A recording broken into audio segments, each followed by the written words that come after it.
Good afternoon, everyone. This is another episode of She Has Something to Say. I'm Lori Harris, your host, and today I'm very, very excited about this interview. I am here with Karin Fremgen, and Karin is a professional woman who's, by the way, raising a phenomenal daughter, and she works in the food and beverage industry and is a deeply experienced project manager. And today we're going to talk about living life to our highest and best and how we maximize our careers in that journey of the thing we call life, and how we are able to really not just maximize but optimize those resources. So welcome, Karin. It's exciting to have you on. Yes, thank you very much. I'm glad we got the opportunity to talk. I'm very excited about this. Awesome. So Karin, let's get started just by, why don't you share with us a little bit about yourself and your background so that we can understand the whole focus of what we're going to be talking about today. All right. So I was born in New York to a mother that came to this country from Germany and a dad who grew up in New Jersey. My mom, at the age of 41, I'm going to say I was about 12, decided she wanted to move back to Germany, to her hometown. Packed up everything we owned, including my dad, and we moved back to Germany, and she bought the little town bar that she grew up in. Oh, wow. So I have a lot of different background because I grew up in a bar. I know certain things, but I grew up in a bar, so I do certain things differently than other people do a lot of times. Also, the cultural piece. I grew up in a different culture, even though I went to Germany a lot visiting my grandmother before I moved there, so I was bilingual, but I couldn't read or write the language. So when I got over there, they put me into a classroom and I couldn't read or write. So sometimes when we hear, Americans who are like, oh, these damn immigrants and these people that don't read and write the language, and I have to press one for English. If you sit in a classroom in another country, you know what that feels like when you're like, oh my gosh, I have no idea what they're talking about right now. So I think a lot of those pieces in my life have given me an outlook to say, okay, you can't always look, not everything is black and white, even though I personally love things black and white because I like to know where the line is and where I'm supposed to be walking. That's the German side of me, because we do things we are very adamant about things and we don't mess around with things. So that one side of me. Then I went through high school over there. Then I did an apprenticeship because it's a little bit different, the system over there. I went through an apprenticeship for drafting and design. So it was 1 year of school and then 2 years working with an architect, but also going to school during that time. Then that was 1981. As we've had here our 2009 crash, we had that crash back in 1981 in Germany where there's no construction. So I then flipped to hotel and restaurant because my mom said, if you work in hotels or in restaurants, you will always have a job no matter where you go in the world. People will always go on vacation. Little did she know about COVID-19. Right. So I then switched over and I did another 2-year apprentice in the hotel and restaurant business. So that's from cleaning rooms to doing reception to working in the kitchen to waiting on tables and bar. I did from the bottom all the way up to the top.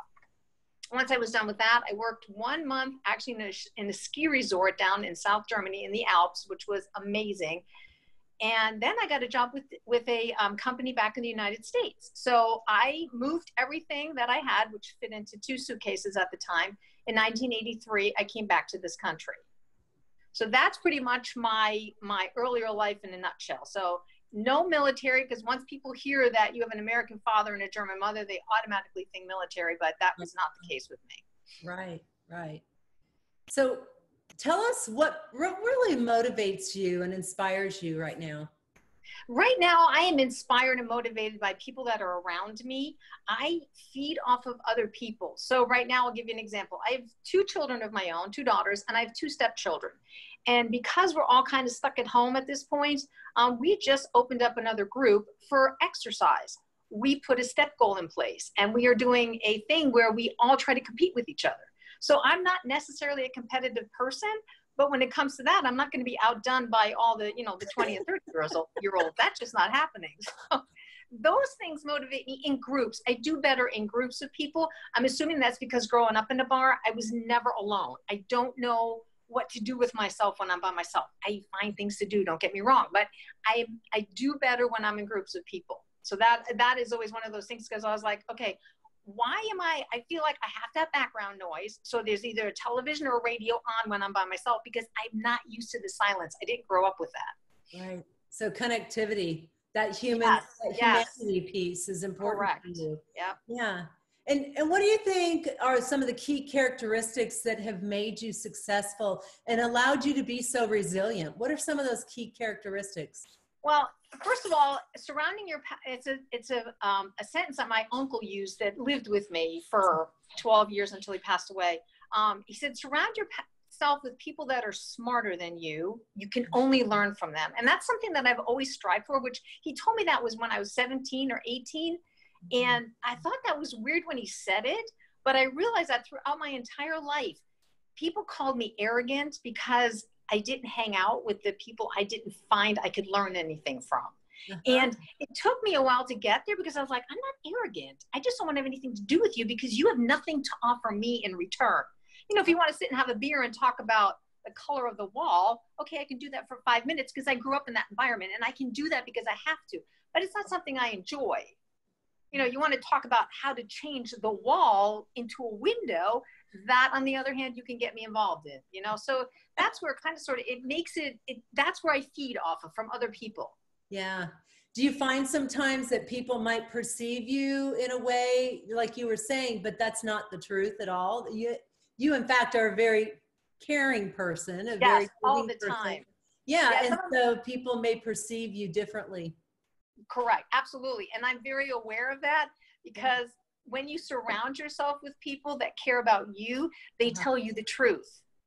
And that is another big thing. I cannot stand, and again, this is probably my German culture, this sentence of, hi, how are you? And then turn around and walk away. I don't understand that. In my culture, we don't do that. So when you say that to me and then you walk away, you showed me you didn't care. Right. So why did you ask me about that? Right. So I struggled with that for many years in this country. I was like, why do you keep asking me that? You don't care, you know? So when I look at things, I make sure that I have people around me that know me and know that if you are going to ask me a question, you have got to expect my answer. And my answer may not be what you want to hear, but then please don't ask me the question. I can't sugarcoat things. I'm not really good with fluffing things. I will give you a very direct answer. So, and people they don't always get that. They're not always like, whoa. So when I'm at work and we have new people come to work for us, they're very young compared to me, and they'll come up to me and they'll say, oh, you know, all the new people, they're afraid of you. And I'm like, why are they afraid of me? I hadn't even talked to them yet, you know? But it's that thing where they assume because and I'm going to use it. I know this is terrible because I'm labeling myself, but I am German, and there is just no way around that. You know, there's a way to do things and there's a way not to. Yeah. So how do you stretch them? Because you are very practical. You are very logical. So how do you stretch in those moments when you do have individuals who may have this perception and you know you've just got to conquer that. You've got to get rid of that perception. How do you stretch? How do you overcome that?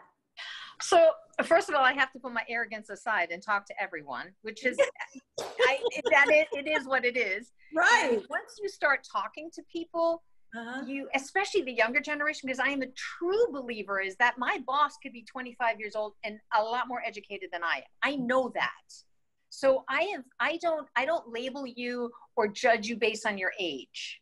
I give you a chance to actually see so I can make my own assumptions. I hate when people come up to me and say, oh, did you hear about so-and-so? She's da-da-da. And I'm like, can you just stop talking about that? I want to meet the person myself, and I want to come to my own conclusions when it comes to that. So when I come and I meet new people, I try and find someone that needs help at work, at least. I find someone that needs help, and then I help them. And when they come to me and say, Karin, can you help me with this? I will say, absolutely. Either leave me a note because I forget everything. You can text it to me. Here's my phone number. And unless you get an answer back that says it is taken care of, I need you to keep bugging me.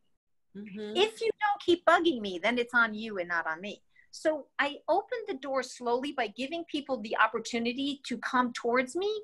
And once I got that, now I have my alliance of people that say, oh, you can go to Karin with anything. She'll help you. She fixes things. That's my reputation now. But it took me almost a year to get there. So because this is in you, you know, and my partners here at She have deeply shared with me a lot about you. And so I want to share this. I want this to come out. And they say these words, that you are, what you do and how you do things are about grace and fortitude and teamwork. Yes, that is very true. And sometimes you have to build your team. Yes. And massage your team to get you there. That is absolutely true. So in team development, to get to that cohesiveness, because this is where, you know, my background falls, but how do you get to that vulnerable trust then? So what I did, I had a whole group, and it was, gosh, I want to say it was 4 women and 1 gentleman at the time. It turned out then to be 5 people that kind of sort of reported to me, and they were not salaried, but they had a little more responsibility than the other people on the team. And I pulled them aside because I realized that they were all floundering. They were all over the place. This one was good at this one was good at this, but they just couldn't get together as a group and gel. And I was like, oh my God, this is driving me crazy. And I waited long enough so I didn't step on anybody's toes, because I know I can do that. I come in like an elephant sometimes. And I was like, okay, now it's time for me. I need to grab these people, because here's how I look at it. My legacy is going to be if you do your job to my standards. I know that sounds crazy, but that's how I look at things. I want you to be where I want you to be. And since I've been with my company for many, many years, I grew up in this company. I know what this company was way back in the day. I've seen it change over the decades. And there's still parts of it that need to be upheld. No matter how hard you try, there's certain pieces that if you don't keep them going and don't teach the new person coming in, we're not going to stay there. Right. So I pulled these 5 people together. And the thing that I did first of all, I brought food, because I work in food and beverage. And the one thing that gets people talking is if you put food in front of them. We can't drink, but we can eat. So that was the first thing. And that already changed the mood of the situation, because they all thought, oh, I'm getting called to the principal's office. I'm probably in trouble, which we all know that feeling. And then I started telling stories like I'm telling right now, just telling stories to get the familiarity of the group. And then everyone started chiming in and telling something that they had experienced. And we all kept it work related. Don't get me wrong. It was all work related, but dealing with certain situations. And what did you do here? And I did this way. And slowly but surely, it kept getting better and better. And after I started meeting with them every 2 weeks, because they hadn't had a meeting in so long, it wasn't that funny. So we did it at 2 weeks. And at the second or third meeting, they're like, okay, can we have a meeting every week now? Because this is so conducive of business. They were all on the same page. They were all speaking the same language, yes, because they all had the same direction. Yes. And it was so fun to watch them. Wow. And they're all in their 20s. So to me, it was like taking a piece of clay and just molding it, you know, and then letting it go to a point, because they have to mold each other too. I just gave them the outline and then helped to see, and they have done an amazing job as a group to keep going. They give each other feedback, which they never did before. And it's not always nice feedback, because feedback is a gift. It's called productive conflict, right? No. And it's developing culture. You Yes. actually gave them an opportunity to truly help be part of developing that culture. Correct. That you needed in order to have performance and success. So that's wonderful. Yes. Oh. And I'm in this interview, I love that you're sharing this, and I love that you're being so vulnerable, and you're not steering away from who you are. You're very authentic and you're very natural. And truly, environments, good leadership can be that. And yes, when you have good leadership that is authentic, it's great leadership. And that's interesting, because we all have, in every company that you work in, there's always a grapevine. There's always people talking behind your back. That's just the nature of the game. I don't care what you say and how you want to swing it. You take it with a grain of salt. Either you listen to it and you get upset over it, or you listen to it and you just let it roll off your back. Those are your options, really, because you're not going to fight it. It is what it is, because everyone's opinion is their own opinion. It's not something I can change. I may try to, but at the end of the day, it's your opinion and you're entitled to that. And I've learned that if you just let it go and don't be part of the problem, then you have a better chance of being part of the solution. Yeah, people matter, but I hear what you're saying. People matter, but process is really important. Yeah. And a lot of times if you can fix process, the people problems will go away. Yes, it's funny because we have a saying in the company that I work for. It says that take care of your employees and they will take care of the guest, who will then take care of the finances. Absolutely. And if you watch that, which I've watched it over decades now, if you watch it, it really does work, because the people that work for me on my shifts, they're like, oh my God, thank God you're here today. I was like, well, I don't even know what that means. I guess it's a compliment, because they know where I'm at. You know, I'm going to walk up behind them if they're standing there on their cell phones. I'm going to go, let's go, people, get back to work. This is not your time unless you're on break. And they know that they can't, we all do it in fun. I don't pull them in the back office and yell at them and put it on their notations and things like that, because that's just not who I am. We work together as a team. That's awesome. Communication matters. And yes, definitely have that. That's awesome. So what are some of the traits? Well, and I'm steering with this conversation. I want to take it in the direction of, so how do you develop your team and how do you coach them? Because sooner or later, there's going to be a point where you're going to retire out and other people are going to come in and take your place and other people are going to come and go. So how do you coach all that? How do you develop the people in the midst of all of this stuff that has to get done, the chaos that's going on? How do you coach everybody?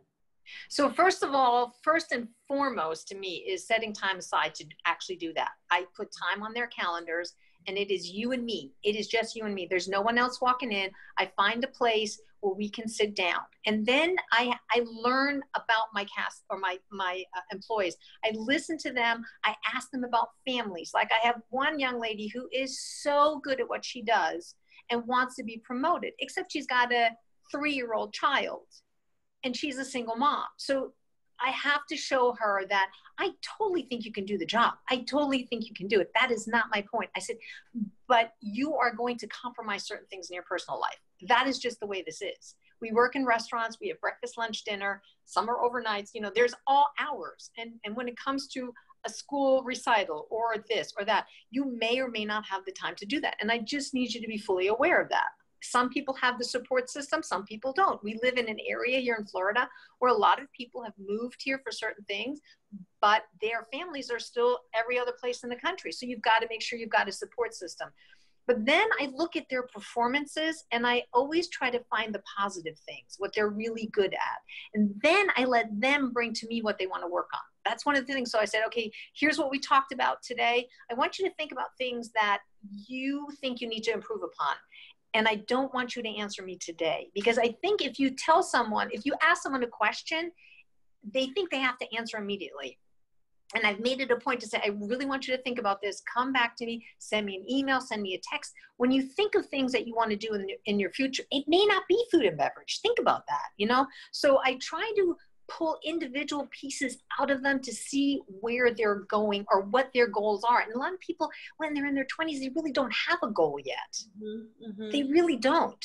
Yeah. Do you do assessments? Do you use assessments as well with your employees and your teams? We do that. Like I said, for the restaurant, we do it for servers. And when we have new seaters come in or hostesses, when they come in, they have to do an assessment. But a lot of it is the day-to-day operational piece, and then certain pieces you can see, because certain pieces are, people are really good at certain things, like having a conversation with a total stranger. I mean, people look at me sometimes like I'm crazy. My children are mortified sometimes when I go and I'm standing someplace and I start a conversation with someone, like, oh my God, here she goes again, because that's just who I am. I grew up with that. So I have a hard time not talking to strangers. You know, this just looking, you know, going like this so no one makes eye contact with me. I'm not good at that. No. That's, you know, it is good though to connect. It's very good. No, absolutely. And the other thing that I try to teach or mentor my group on is walking into a situation and having the right tools to deal with it. In a restaurant, you're going to have situations where someone's upset. They don't want to pay for their food. The food's cold. This is now the third time something's happened. They're already irate for whatever reason. Number one, don't take it personally, and giving them these tools and practicing with them. Right. You know, we'll sit in there and I'll just yell at them and I'll say, listen, this food's cold. I've been waiting 20 minutes. And you can watch their demeanor change. And I was like, okay, now you need to come back down. And the more you practice that, the less likely you are to be deer in the headlights when it actually happens to you. Right, exactly. So let's shift a little bit and let's talk about one of your life's defining moments that really shaped who you are.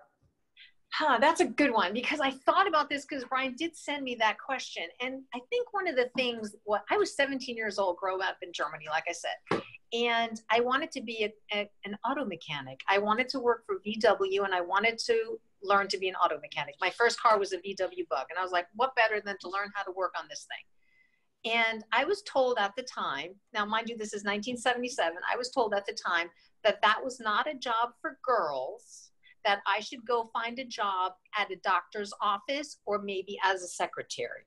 Wow. And I thought to myself, and I could use a few choice words right now because I was not allowed to use those words back then. I wanted to just knock that guy out. The audacity of this man, I was like, oh my gosh, who the heck do you think you are? But those were the times. And my mother said the same thing. That's not really a job for you. That's not really a job for girls. So in my mind, it was like, well, I guess it's not a job for girls. Maybe I'll just let that go. And then 5 years later, the first girls were being employed. And I'm like, well, that's wrong. You know, I could have been doing that. I could have been repairing cars. I could have been, I was very disappointed at the time.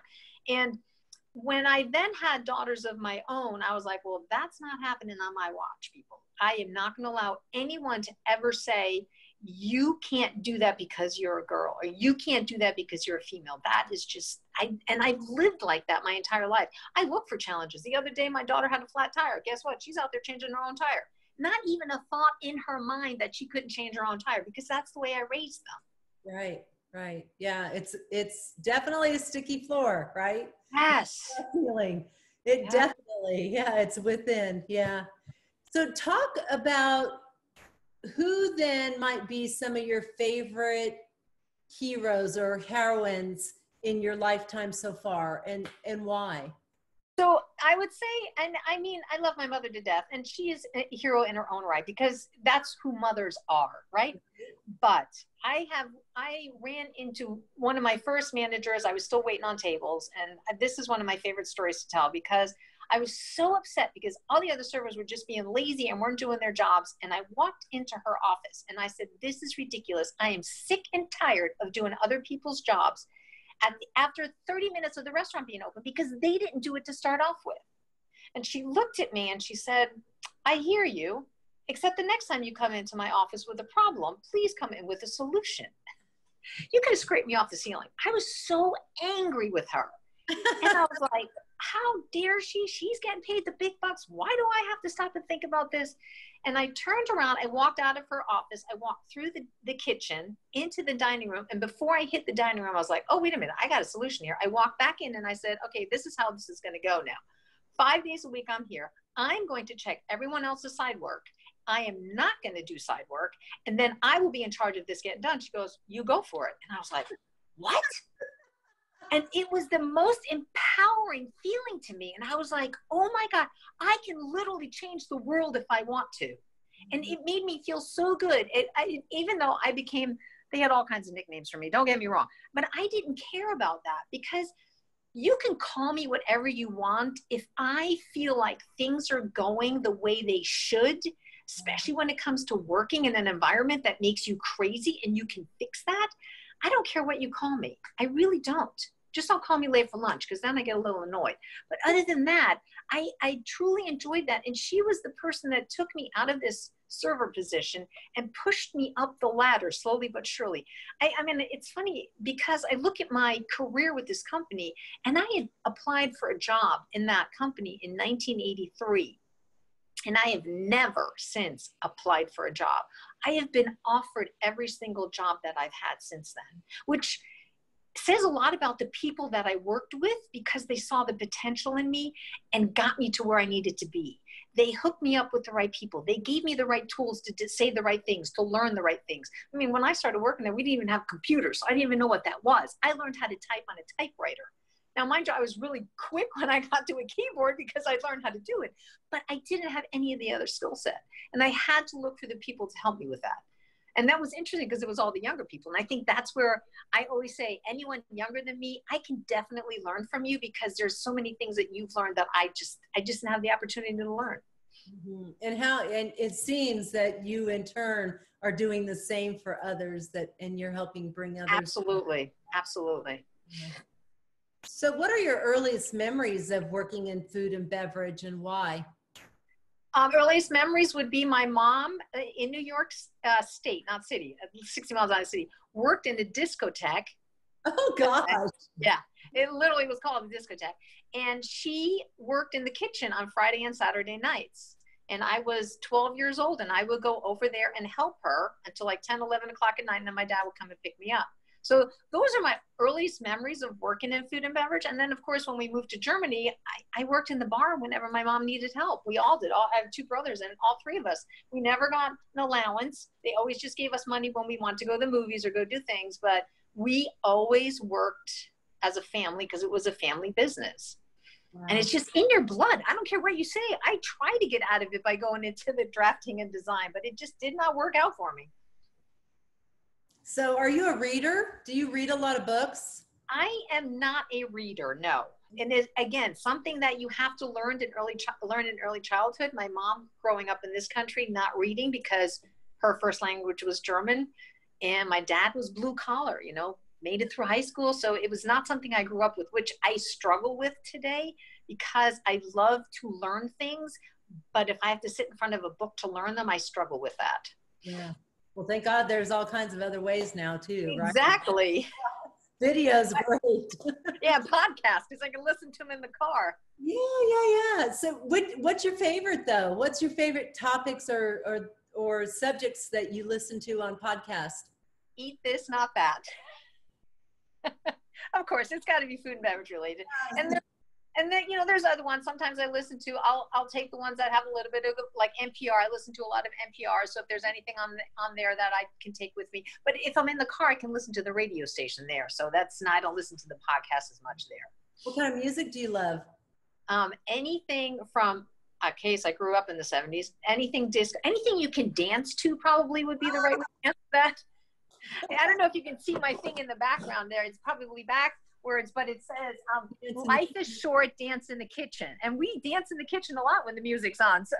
Oh, that is awesome. I love it. So I was going to ask you, given that you grew up in family-owned businesses, given that you're highly focused and such a strong leader, how do you balance life and work? You know, one of the questions that I got, one of the things that I wrote down was, it's not, I balance life and work. It used to be work-life balance. Yep. And I had an extremely demanding boss for about 5 years. And I was working 50, 55 hours a week, but my children were 16 and 19 at the time. So not when they were younger. And it's one of the things that I made decisions based on my children, especially when I became a single parent. I was like, you know, I can't work 60-hour work weeks. I've got to be there for my kids. And I always had a boss that worked with me around my kids' schedule. So I feel like I work in a big company and things are a lot easier sometimes when you work in large companies like that, but it is not an easy thing to do. And I had to learn how to be by myself because, again, not a skill set that I ever had. So for right now, a lot of times I like to crochet. I like to knit. Now, living in Florida, you don't really need a lot of knitted and crocheted things. But I was like, I don't really care at this point. I just need to do something for myself. And I love to see how things grow. So knitting and crocheting gives me that, oh my gosh, it's getting bigger. Oh my gosh, it looks like this. Oh, I can see it. So it's that sense of accomplishment that I do little things. I mean, I have a wooden deck in the back and we had a little fire going on in the fire pit. Unfortunately, the fire pit was old and we didn't realize it and it rusted through and some of the burning embers fell through and set my deck on fire. Fortunately, it was treated wood and my house didn't set itself on fire. But we then started looking at, okay, we're going to have to change out 6 boards. By the time we took it out, we realized that everything underneath, it's 15 years old. And my girls and I redid the entire deck from A to Z. Oh, beautiful. Yeah. And so it's that sense of accomplishment that, you know, you've got enough skill set that my dad was a carpenter, my brother's a carpenter. So I've learned things over the years. And that's the one thing I can always tell you is no matter where you are in life, you have got to grasp. I mean, a guy working on a car, yeah, he's got his hands dirty. So what? You might learn something watching him work in his car. So always look around you and see what other people are doing, because you never should stop learning. So are you able to take your industry and utilize it for philanthropy or maybe some initiatives outside of the business? And if so, is it in the food industry that you do that, or is it, how do you connect with your community outside of work? I try to stay away from food and beverage because I find it very tedious and very tiring and very, especially in a restaurant, it's very short-lived. You have a 30-second interaction, 1-minute interaction with someone sitting at a table. That is not what I see. That's why I'm saying I grew up in the corner bar, which is totally different. It's the same people coming in every night, and you have this different conversations, but with the same people. So what I do is I have a very small community that I live in here, and I got myself involved in that homeowners association and got myself put on the board and help that way to make it a better place. That's my contribution, because I deal well in smaller groups when it comes to those things. Wonderful, wonderful. And with your children, are you engaged with them right now? Are they still at home, or are they? They're home again. Again, not because of COVID, hopefully. No, they actually, one daughter got divorced and moved back in with my grandson. So she came back about a year and a half ago, maybe. Yeah, about a year and a half ago.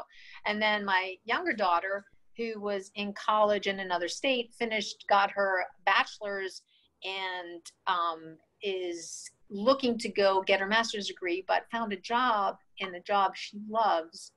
And now she's struggling to make that decision. And just the other day, it's interesting because she wants to go into psychiatry, psychology, therapy, things like that.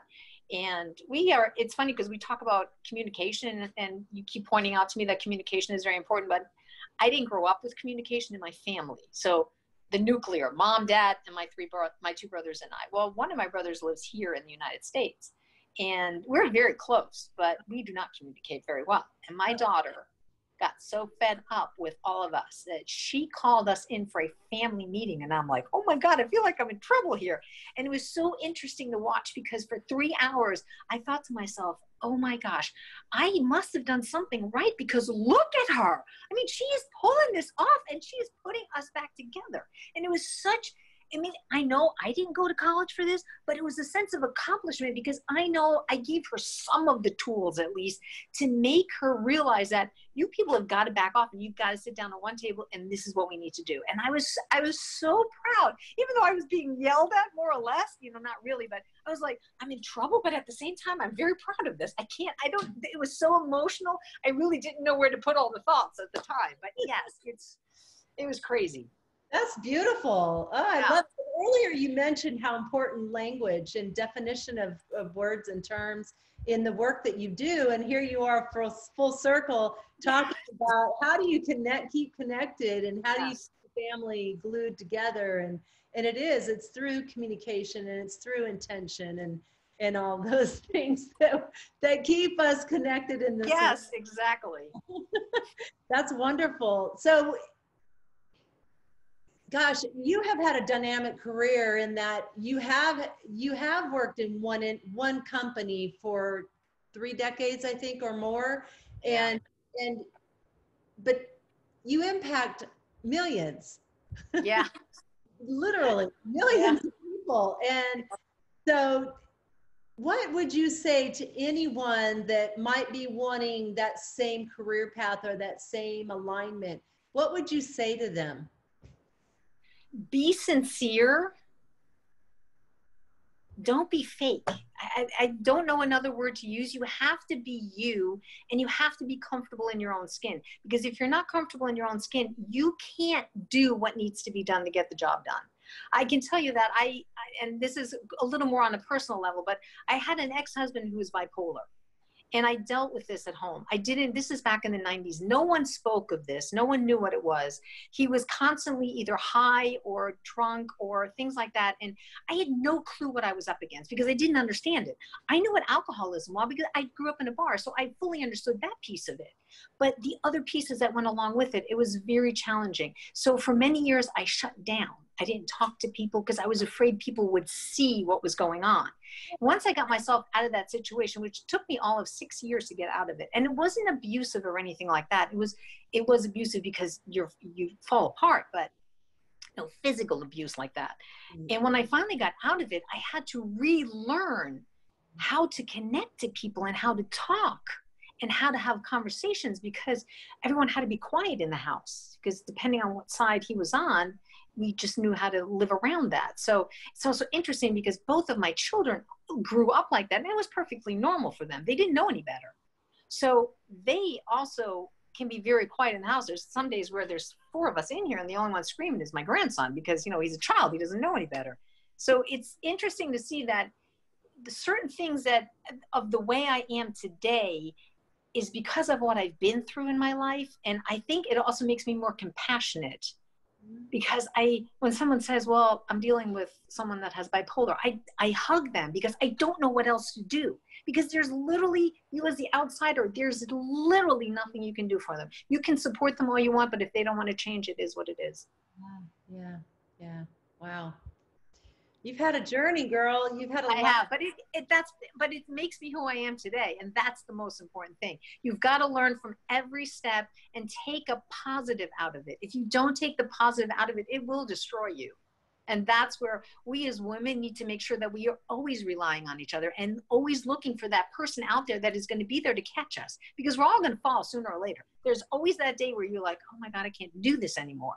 And someone's got to be there to catch us. Right. That's true. Yeah. Well, I just want to thank you. And before we wrap this up, I just what's that one word that just drives you every day? Children. Children are our future. And I don't only mean our children, but children in general. Yeah. Say why. Tell us why. Because they're our future. I mean, I do things like, I know I'm like I said, grew up in a different country. So I've been recycling since I was allowed to. I have 3 composts in the backyard. I have a laundry line outside because I don't always believe in using a dryer. I have solar on my roof. So I do things differently because I want to leave something for the generations to come. And that's why, to me, my focus is always on the next generation, not about, yes, my mother's 86 and yes, I need to take care of her, but I have to make sure that my grandson's going to have a place to go. And that's how I look at the world. That's how I live my life. I try to make every day make a positive impact. Well, you're beautiful. You're graceful. You're loving. It's just, I've enjoyed this interview tremendously. I have too. Inspiring. I just love the excitement and the energy that comes from you. Well, thank you. Yes. And so on behalf of She Has Something to Say, we want to say thank you, Karin. You're so welcome. Yeah, and I look forward to having this interview shared with the world. And if anybody's interested in connecting with you to talk about that kind of career in the food industry and working for one company like you did, it's even your background. Maybe it's just your story that they connected with.